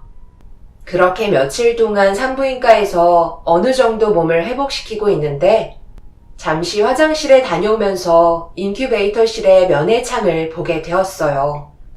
제 아이도 함께 있었기 때문에 잘 지내고 있는지 확인해 보고 있는데 제가 임신했을 때 사용했던 축복이라는 태명과 똑같은 이름의 아이를 볼 수 있었습니다. 한참 동안 그 아이를 바라보고 있었고 간호사 한 분이 기저귀를 갈아주는 사이 작은 손이 움직이는 게 보였는데 500원 정도 되는 작은 반점이 손등에 보이더라고요. 엄마의 품에 한 번도 안겨본 적 없이 인큐베이터에만 있었을 것 같아 불쌍하고 안타까운 마음이 들어 간호사분께 제가 산후조리실에 있는 동안에라도 아이에게 모유를 주고 싶다고 설명을 하게 되었어요. 그리고 잠시 뒤 원장님의 허락을 받게 되었고 저는 두 아이를 품에 안고 젖을 물릴 수 있게 되었습니다. 그날이 제가 이 아이와 인연을 맺게 된 첫날이었죠. 그런데 항상 모유를 먹이는 시간이 오면 산부인과 근처에 살고 계신 시모가 손녀 얼굴 한번 보려고 찾아오셨어요. 그런데 제 품에 두 아이가 안겨있자 당황하셨는지 어떻게 된 거냐고 물어보시길래 상황을 설명하니 갑자기 화를 내셨네요. 지금 두 아이를 안고 있는 것도 힘들어 보이는데 왜 고생을 사서 하는 거야? 간호사분들이 알아서 분유 먹이잖아. 내 손녀가 먹을 모유도 모자란데 그걸 지금 나눈다는 게 말이 되니? 간호사 어디 갔어? 이런 결정을 누가 내린 거야? 제가 부탁했어요. 지금 그런 게 중요한 게 아니잖아요. 제가 어떤 상황인지 물어보니까 아직까지도 이 아이와 관련된 가족이 나타나지 않았다는데 어머님은 불쌍하다고 생각되지 않으세요? 이제 막 물리기 시작했으니까 불쌍히 좀 여겨주세요. 너는 불쌍한 사람만 보면 한도 끝도 없이 퍼주기만 하니? 뭐만 하면 불우이웃도 없는데 버린 돈 다 쓰고 때 되면 보육원에 가서 봉사활동하는데 시간 다 보내고 정작 셰미랑 저녁 함께 할 수 있는 시간은 만들지도 않잖니? 어머님, 그건 오해세요. 저만 좋아서 이러는 거 아니잖아요. 제가 그 일을 어디서 만났어요?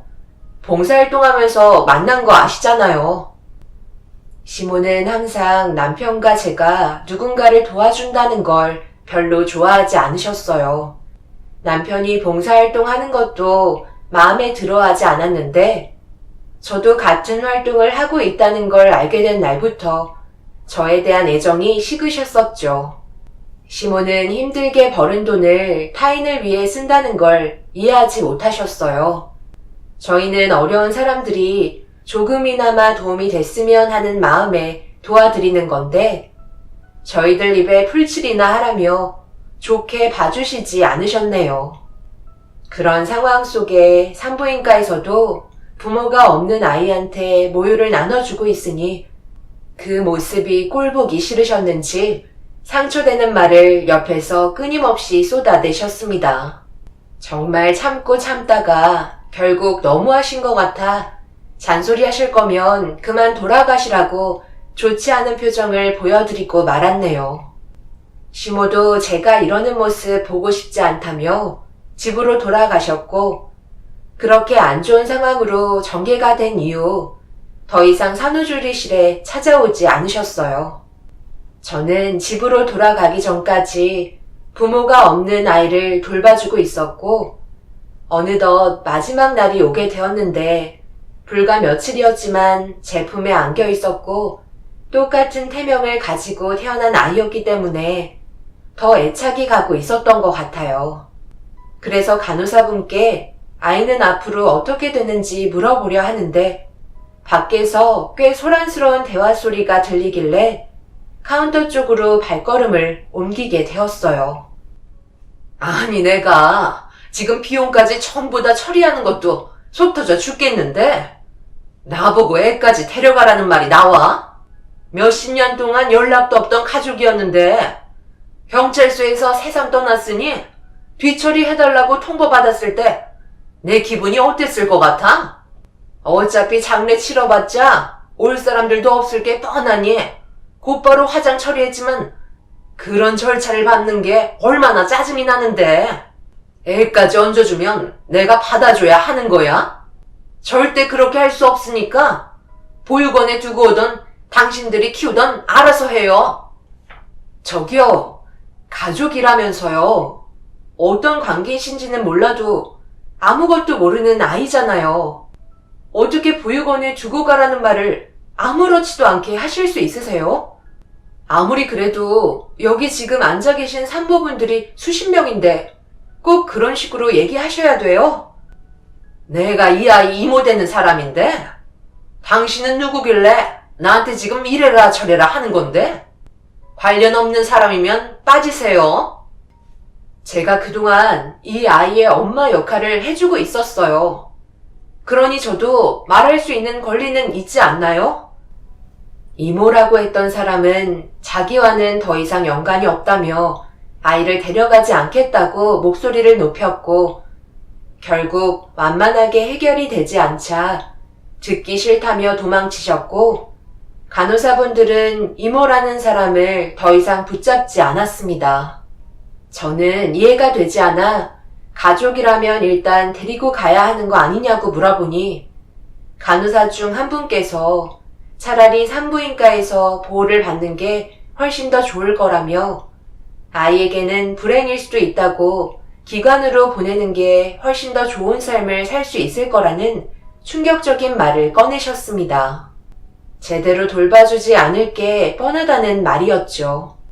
그리고 잠시 뒤 남편이 퇴원 절차 밟는 걸 도와주기 위해 산부인과에 찾아왔어요. 그 아이와의 인연은 거기에서 끝이 나게 되는 줄 알았지만 한 번 주었던 정은 쉽게 잊혀지지 않았고 계속해서 저를 괴롭게 만들었어요. 그리고 제 고민거리를 남편에게 털어놓게 되었고 어느 정도 예상을 하고 있었는지 시간을 내서 남편과 함께 제가 입원했던 산부인과를 다시 찾아가게 되었어요. 그런데 보호를 받고 있을 거라 생각했던 아이는 벌써 보육원으로 옮겨진 상태였고 아이가 있는 주소를 받아볼 수 있었습니다. 남편과 저는 보살핌을 받고 있는 보육원으로 급하게 향한 뒤 일하시는 분의 품에 안겨있는 아이를 확인할 수 있었네요. 그제서야 안심이 된 저는 그동안 있었던 사정을 얘기한 뒤에 품에 안을 수 있었고 앞으로의 인생을 함께 해야 된다고 생각했었어요. 그래서 남편에게 진지한 대화를 요청했습니다. 결혼하기 전부터 같은 길을 함께 걸어왔던 남편이었기 때문에 제가 하는 말을 충분히 이해하며 받아들여 줬어요. 하지만 그건 남편의 개인적인 생각이라며 양가 부모님의 허락을 받는 건 쉽지 않을 거라는 설명을 해 주었네요. 보육원에서는 법적인 절차대로 제가 입양이 가능하다고 얘기가 끝난 상태라 양가 부모님의 의견을 들어보고 결정을 해야 되기 때문에 남편과 함께 저희의 고민을 털어놓게 되었어요. 그리고 저희 부모님께서는 오랜 시간 고민하지 않으시고 입양에 대해서 긍정적인 반응을 보여주셨어요. 그 이유는 어렸을 적부터 제가 부모님의 영향을 받고 자라왔었기 때문에 어느 정도 성향이 비슷했었어요. 그래서 제 의견을 받아들여 주셨죠. 하지만 시모는 예상했던 대로 날카로운 반응을 보여주셨고 저 혼자 설득하는 건 무리가 있어 보였는지 남편도 옆에서 거들어 주었네요. 너희들이 아무리 좋은 말만 늘어놓는다 해도 나는 무조건 반대다. 남의 자식 키우는 게 보통 일인지 알아? 고작 며칠 얼굴 봤다고 그 아이한테 동정심이 생겼겠지만 남의 자식이라는 건 평생을 피해갈 수 없는 현실이다. 결국 차후에 그 아이도 그렇고 너희들도 상처를 받을 수 있다는 거야.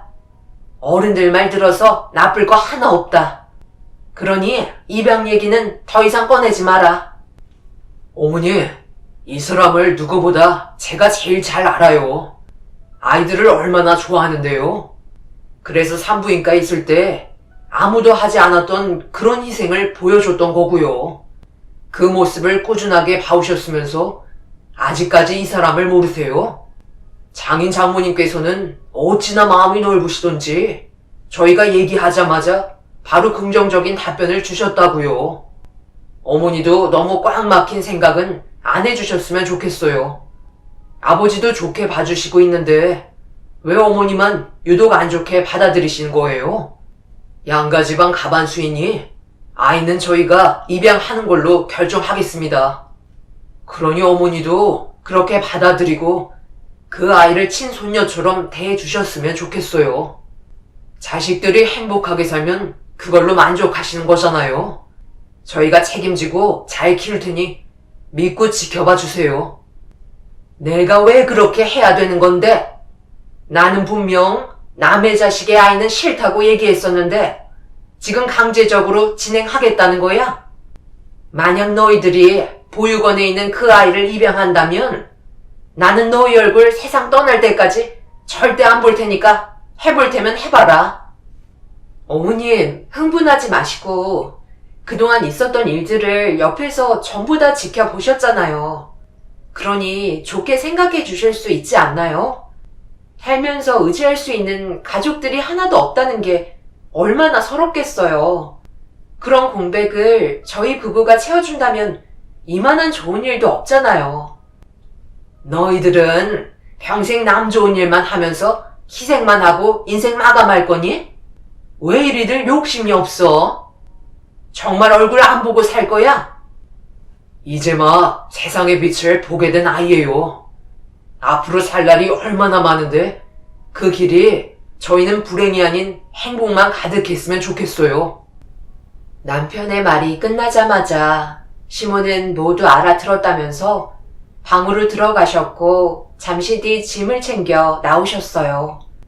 정말 저희와의 인연을 끝내려 하시려는 모습에 남편과 저는 너무 당황스러워서 최대한 좋은 방향으로 설득하려 했지만 이미 시모는 마음을 굳힌 상태셨어요. 짐을 챙겨 나오셨다는 건 저희 입에서 아이를 입양하지 않겠다는 대답을 들어야 모든 상황을 정리할 수 있었지만 끝내 시모가 원하시는 방향으로 흘러가지는 않았습니다. 시간이 지나면 시모도 저희의 마음을 알아주실 거라 생각했었어요. 그렇게 남편과 저는 결정한 대로 움직이게 되었고 법적인 절차를 정식적으로 밟아 저와 인연을 맺었던 아이를 입양할 수 있게 되었어요. 한 식구가 되면서 모든 일상이 행복했었지만 인연을 끊겠다고 집을 나가셨던 시모가 찾아오셔선 저희를 너무 힘들게 만들었어요.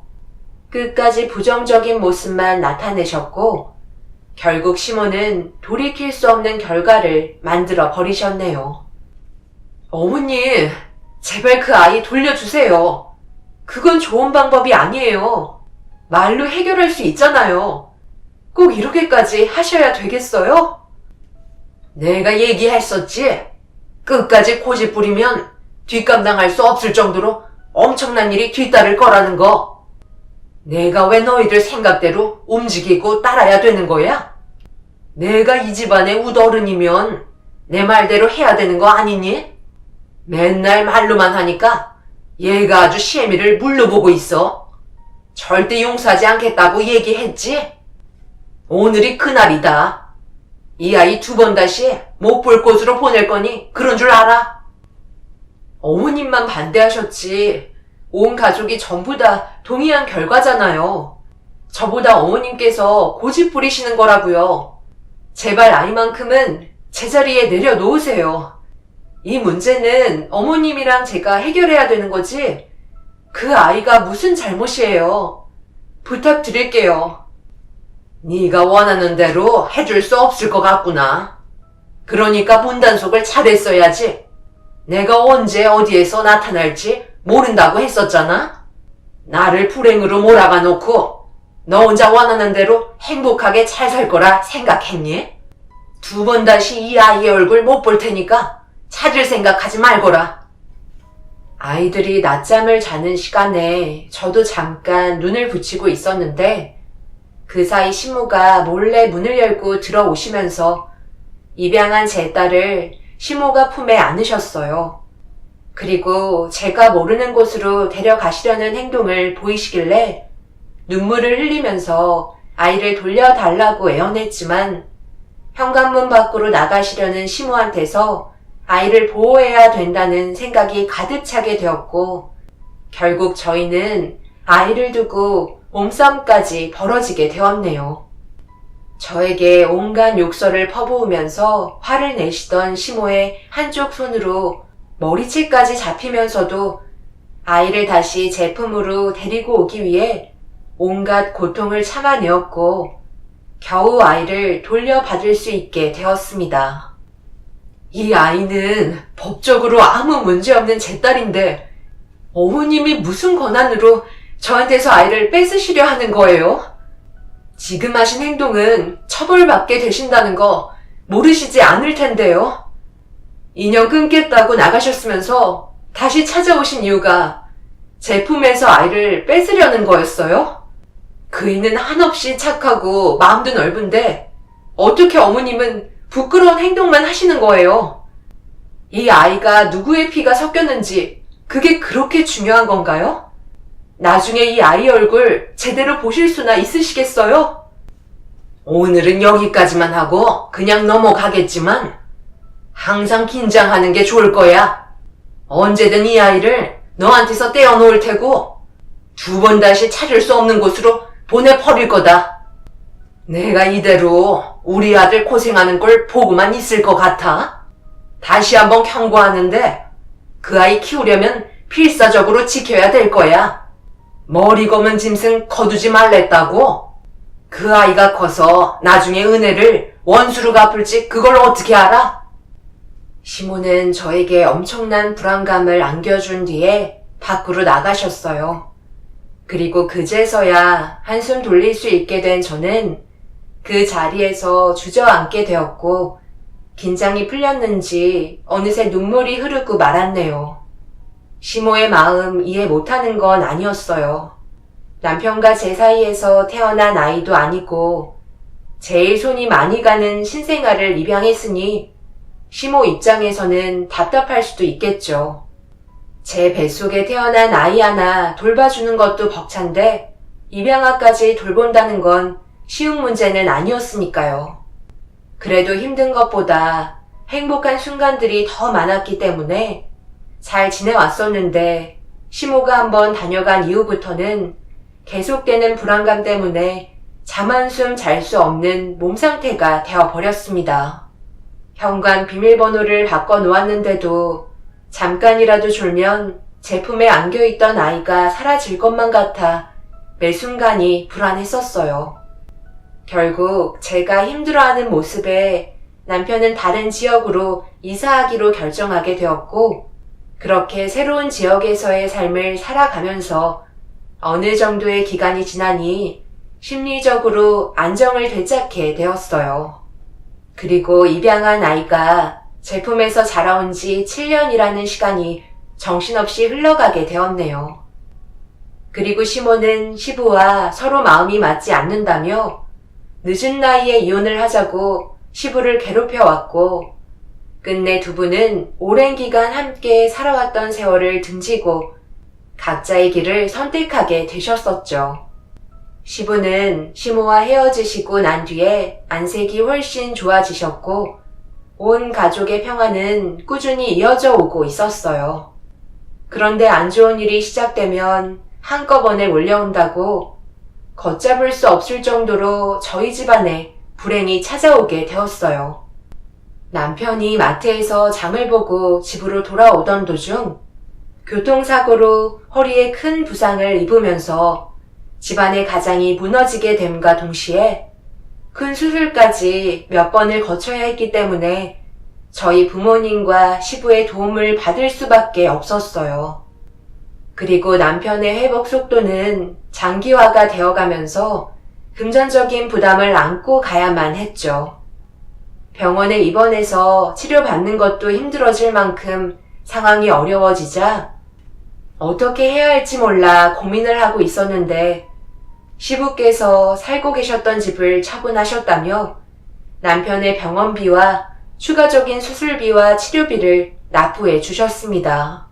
시부는 작은 집으로 거처를 옮기셨지만 전혀 내색하지 않으셨고 저에게 항상 희망적인 말을 아끼지 않으셨어요. 남편도 최대한 빨리 회복하겠다며 최선을 다해 노력하는 모습을 보여주었습니다. 그런데 이런 상황 속에 또 하나의 문제가 겹치게 되었고 병원은 난리가 나고 말았어요. 이게 다 너 때문에 내 아들이 이렇게 된 거잖아. 네가 장보러 나갔었다면 이런 일이 생겼었겠니? 정작 다쳐야 될 사람은 멀쩡하고 내 아들은 일어날 수 있을지 알지도 못할 만큼 안 좋은 상황으로 만들어. 너와 결혼만 안 시켰어도 지금쯤 건강하게 살아가고 있었을 거다. 7년 만에 나타나셔선 하실 말이 그렇게 없으세요? 아버님께서 이 사람이 병원에 있다고 알려주셨나 보죠? 그럼 조용히 얼굴만 보고 가시면 되는 걸 꼭 이렇게 행동하셔야 돼요? 어머님이 없는 저희 가족들의 삶이 얼마나 행복했었는데요. 인연 끊고 잘 살고 있었는데 굳이 찾아오셔서 상황을 더 악화시키지 마시고 그만 돌아가 주셨으면 좋겠어요. 어쩜 너는 성격이 전혀 편함이 없는 거니? 끝까지 어른한테 말 받아치는 거 봐라. 지금 뭘 잘했다고 눈을 치켜뜨고 있어? 제발 그만 좀 하세요.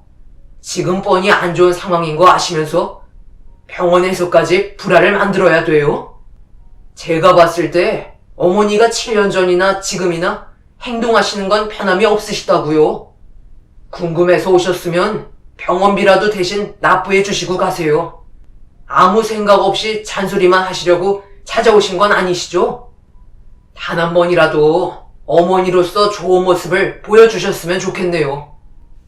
내가 너희 아버지랑 이혼하고 먹고 살 길도 막막한데 병원비 대신 내줄 돈이 어디 있어? 나 세상 떠날 때까지 입에 풀칠할 정도의 돈밖에 없다. 너는 사돈댁에서도 도와주고 있잖아.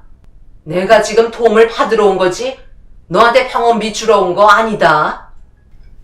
충격적이게도 시모는 그냥 하시는 말이 아니었어요. 정말 저희 가족에게 돈을 구걸하기 위해 나타나신 거였네요. 시부께서 시모에게 먼저 전화를 하신 게 아니라 시모가 먼저 시부에게 전화를 했던 거였고, 돈 좀 달라고 하시자 시부는 경제적으로 많이 힘든 상황이라며 그때 남편이 병원에 있다는 걸 알려주시게 된 거였어요. 이런 안 좋은 상황 전부 다 들으셔놓고 돈을 달라고 찾아오셨다는 거에 너무 화가 치밀어 올랐어요. 시모는 생활비를 주지 않으면 절대로 병실에서 나가지 않겠다며 절대 나가지 않으시려 하시자 저와 몸싸움까지 벌어졌고 분위기는 점점 더 험악해지고 있는데 갑자기 병실 문이 열리면서 처음 본 남자가 고개를 내밀며 병실 안의 분위기를 살피고 있었어요. 그래서 누구냐고 물어본 순간 저희 모두 처음 본 사람에게 집중을 할 수밖에 없었고 엄청난 사실을 그 남자에게서 전해 듣게 되었습니다. 제 딸의 친부가 저희 앞에 나타난 거였어요. 그리고 과거의 아이의 생모와 헤어질 수밖에 없었던 일들에 대해 설명하기 시작했어요. 이런 상황을 만든 게 전부 다 제 잘못입니다. 처음부터 확실한 마음을 줬어야 했는데 모든 걸 놓치고 싶지 않았던 저는 결국 아무것도 얻지 못한 채 전부 잃고 말았네요. 저희 집안에서 아이 엄마가 결혼도 하기 전에 임신을 하게 되었었는데 어머니께서 그 사람 뱃속에 있던 아이를 원하시지 않았어요. 그래서 그 사람을 억지로 병원에 데리고 가려 하셨죠. 뱃속에 있는 아이가 세상 밖으로 절대 나오면 안 된다는 게 이유였어요. 제 삶에 방해만 될 뿐이라고 하셨었죠. 결국 그 사람은 저희 어머니를 피해 도망치게 되었고 저와의 인연도 끊어내 버렸어요. 아이를 무조건 지키기 위한 결정이었죠. 그때 제가 가진 모든 걸 버리고 함께 떠났어야 했는데 회사 일도 그렇고 그녀와 아이 둘 다 지켜내고 싶었습니다. 부모님께는 그녀를 지키기 위해 그녀가 유산을 했고 정리한 사이라며 둘러댔었죠. 그 뒤로 그녀는 제 앞에 2번 다시 나타나지 않았어요. 그리고 저는 끊임없이 그녀를 찾기 위해 지금까지 쉬지 않고 달려왔지만 결국 안 좋은 소식만 듣고 말았네요. 제 앞에 나타난 신부라는 사람은 자기 딸을 보기 위해 찾아온 거였어요. 아이 엄마가 출산을 하다가 세상을 떠나게 되었다는 충격적인 사실 때문에 회복을 하지 못하고 있는 상태로 보였습니다.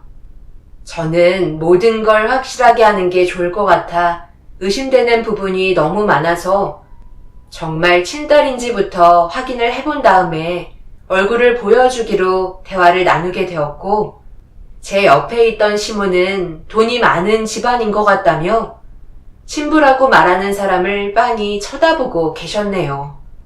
결국 제가 원하는 대로 유전자 검사를 통해 친자 확인 검사부터 진행한 다음 사실이 맞는다면 그때 얼굴을 보여주기로 결정을 하게 되었고 연락처까지 주고받을 수 있었습니다. 그리고 일주일 뒤에 도착한 친자 확인 서류를 모두가 다시 모인 자리에서 개봉을 하게 되었고 잠시 뒤 놀라운 사실을 확인할 수 있었어요. 저희에게 찾아온 사람은 친부가 확실했고 그제서야 제 딸을 보여줄 수 있었습니다. 친부라는 사람은 피를 나눈 친딸이 앞에 있는데도 쉽게 다가가지 못했고 제 딸 또한 거리를 두며 경계를 하고 있었어요. 당연한 결과였기 때문에 친부는 현실을 받아들이면서 저희 가족에게 반복해서 감사하다는 말을 하면서 제 딸을 빤히 쳐다보고 있었습니다. 앞으로 어떻게 하실 생각이신 거죠? 아시다시피 법적으로 제 딸로 함께한 지 7년이 넘었어요. 보내고 싶지도 않고요. 지금 상황에서 제가 할 수 있는 건 아무것도 없습니다. 그저 지금 정도의 거리만 유지하면서 지내면 그걸로 만족합니다. 저희 부모님께서 만약 제 딸이 세상 밖으로 나왔다는 사실을 알게 된다면 분명 그냥 넘어가지 않을 거예요. 그래서 지금처럼 이 정도의 관계를 유지하는 게 안전을 위한 선택일 것 같습니다. 산부인과에서도 들었고 보육원에서도 제 딸을 지켜주기 위해 많은 노력을 해주셨다고 들었어요. 정말 감사합니다. 제가 도와드릴 수 있는 부분들은 해결해 드리도록 할 테니 부담 갖지 마시고 받아주셨으면 좋겠네요. 부군께서 지금 현재 병원 치료를 받고 계신데 제가 도움을 드리고 싶네요. 그쪽 때문에 그동안 우리 집안이 얼마나 힘들었는지 알아요? 병원비뿐만 아니라 금전적인 보상을 따로 해줬으면 좋겠는데 돈이 많은 집안이면 당연히 그 정도는 해줄 수 있는 거잖아요. 애 하나 키우는 게 얼마나 힘든지 잘 알고 계시죠? 네, 잘 알고 있습니다. 그래서 평생 동안 제 딸의 앞날을 위해 뒤에서 부족함 없이 지원해 드릴 테니 걱정하지 않으셔도 됩니다. 일단 이 카드부터 받으시죠. 한도가 없기 때문에 생활하시면서 어려웠던 부분을 해결하시기에는 문제 없을 겁니다. 예, 그 카드 나한테 주거라. 그건 내가 받아야 되는 게 당연한 거 알고 있지? 그동안 시애미가 얼마나 힘들었는지 누구보다 네가 제일 잘 알고 있잖아. 이참에 당신이랑 나랑 다시 재결합하면 되겠네. 우리가 여러모로 상황이 안 좋았었는데 지금은 술술 풀렸으니 다시 합쳐도 되는 거잖아. 당신도 나랑 같은 생각이지? 이제야 제대로 된 보상을 받겠구먼. 어디서 지금 붙어 먹으려 드는 거야? 당신 때문에 우리 집안이 무너졌는데 한 번도 좋게 받아준 적 없이 내 손녀를 내치려 했었으면서 이제 와서 뭐라고? 눈앞에 돈이 보이니까 다시 재결합하자고? 당신 너무 속 보이는 거 아니야? 우리는 이혼했고 남남이기 때문에 더 이상 관계를 만들 필요는 없다고. 자식과도 인연을 끊었으면서 돈이 눈앞에 보이니까 전에 며느리한테 어떻게 됐는지 기억도 안 나지? 당신한테는 땡전 한 푼 돌아가는 일 없을 테니 두 번 다시 내 아들 병원에 찾아오지 마. 시부는 아이 친부에게 그동안 시모가 저한테 했던 행동들을 전부 다 고발했고 친부의 표정은 점점 굳어가기 시작했어요. 그리곤 자기 딸에게 큰 상처 되지 않게 잘 부탁드린다며 낮게 깔린 목소리로 분위기를 압도하고 있었네요. 시부는 시모를 병실 밖으로 강하게 내치자 그제서야 본색을 드러내시며 절대 그냥 두고만 보고 있지 않을 거라며 난리를 치고 돌아가셨습니다. 제가 고민하는 건 앞으로의 생활에 대한 문제예요. 저희 남편과 저를 친부모로 알고 있는 제 딸 앞에 또 다른 친부가 나타났으니 많이 혼란스럽겠죠. 그래서 모든 사실을 알려주긴 해야 되겠지만 아직 어리기 때문에 어느 정도 시간이 지난 뒤에 설명을 해주는 게 좋을 것 같다고 판단했습니다. 그리고 친부도 아이의 안정을 위해 최대한 멀리에서 지켜만 본다고 약속을 해주었네요. 다행히 제일 힘든 시기 때 친부의 도움으로 금전적인 부분은 해결이 되었지만 앞으로 어떻게 살아가야 할지 고민이 많네요. 여러분들께선 친부가 나타난 지금의 시점에 어떤 식으로 해결하면 좋을지 의견을 남겨주시면 정말 감사할 것 같아요. 그래도 친부가 좋은 사람이라 다행인 것 같습니다. 앞으로 모두가 밝게 웃을 수 있는 그런 날만 펼쳐졌으면 좋겠어요.